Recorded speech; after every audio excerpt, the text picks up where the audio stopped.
ప్రభు, మీతో ఒక విషయము విన్నవించుకోవాలి. చెప్పు లక్ష్మణ.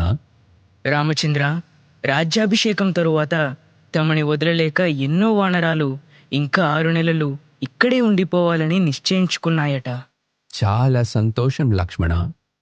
ఆ వానరాలు మనకు రావణునితో యుద్ధంలో ఎంతో సహాయం చేశాయి కదా. నిజమే కాని అగ్రజ, వానరాలు ఒకచోట స్థిరంగా ఉండలేవు. వారి అల్లరికి నగర ప్రజలు భయపడుతున్నారు. పల్లెల్లో వీధుల్లో నడుస్తూ చెట్ల మీద దూకుతూ వీరు బీభత్సం సృష్టిస్తున్నారు. సుగ్రీవుడిని హనుమంతుడిని పిలవండి.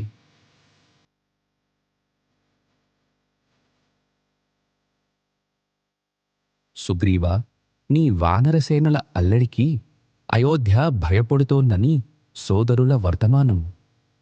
ప్రభూ, చంచలత్వం వానరాల ప్రవృత్తి. ఇన్ని దినములు యుద్ధంలో మునిగిపోయాయి. ఇప్పుడు ఏమి చేయాలో తోచక ఈ విధంగా ప్రవర్తిస్తున్నాయి ప్రభూ. నేను తప్పక మందలిస్తాను. స్వామి, నాదో విజ్ఞప్తి. పట్టాభిషేకం తర్వాత వానరులను ఉండమన్నది మీరు. వానర ప్రవృత్తి మీకు తెలియనిది కాదు. మీరే ఉండమన్నారంటే ఏదో లోతైన అర్థం దాగి ఉంటుంది. సరి త్వరలోనే మీకు అన్ని అర్థాలు అంతరార్థాలు బోధపడతాయి. రేపటి నుండి నేను ప్రతి ఉదయం రాజభవనం వెలుపల అందరికీ దర్శనమిస్తాను. అందరినీ అక్కడే సమావేశపరచండి.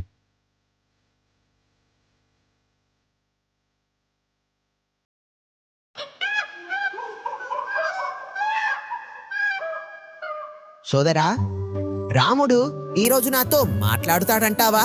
ఏమో సోదరా, నాకు తెలీదు. నువ్వు బాగా ప్రార్థించు. రాముడు మాట్లాడతాడో లేదో రామునికే తెలుసు. రాముడు ఇక్కడకు వస్తాడా లేక అక్కడకు వస్తాడా? నాకు ఏమీ అర్థం కావటం లేదు.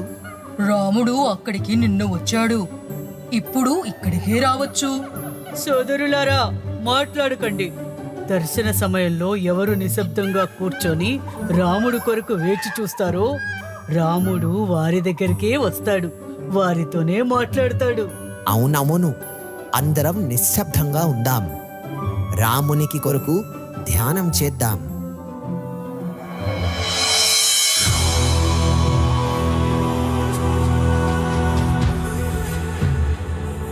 ఆ విధంగా వానరాలన్నీ రాజమందిరం బయట ప్రతిరోజు కొన్ని గంటలు మౌనంగా శ్రీరాముని దర్శనానికై కూర్చుని ఎదురుచూసేవి.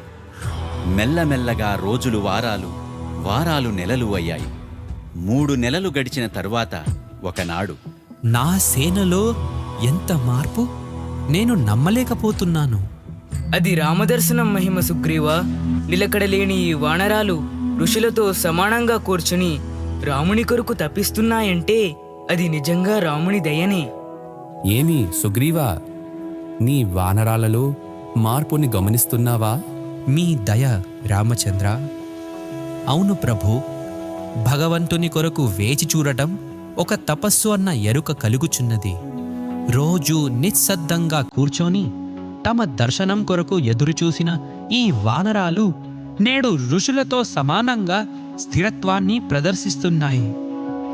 స్వామి, మీరు ఒక్క మాట మాట్లాడలేదు, ఒక్క సూత్రం చెప్పలేదు, ఒక్క విషయం బోధించలేదు, చివరకు వారిని మందలించను కూడా లేదు. అది మౌనానికి ఉన్న శక్తి హనుమ. మౌనంగా పరమాత్మని ఆలోచనలలో మునిగిన వ్యక్తి ముని అవుతాడు. నిలకడలేని మనసుకు కావాల్సింది కేవలం నిశ్శబ్దంతో కూడిన ఎదురుచూపు. ఆ మౌనమే, ఆ కూర్చోవటమే ఒక మంత్రమై మనసును నియంత్రిస్తుంది. ఒక తంత్రమై జీవితానికి అవసరమగు ప్రశాంతతను, ముందు చూపును ఇస్తుంది.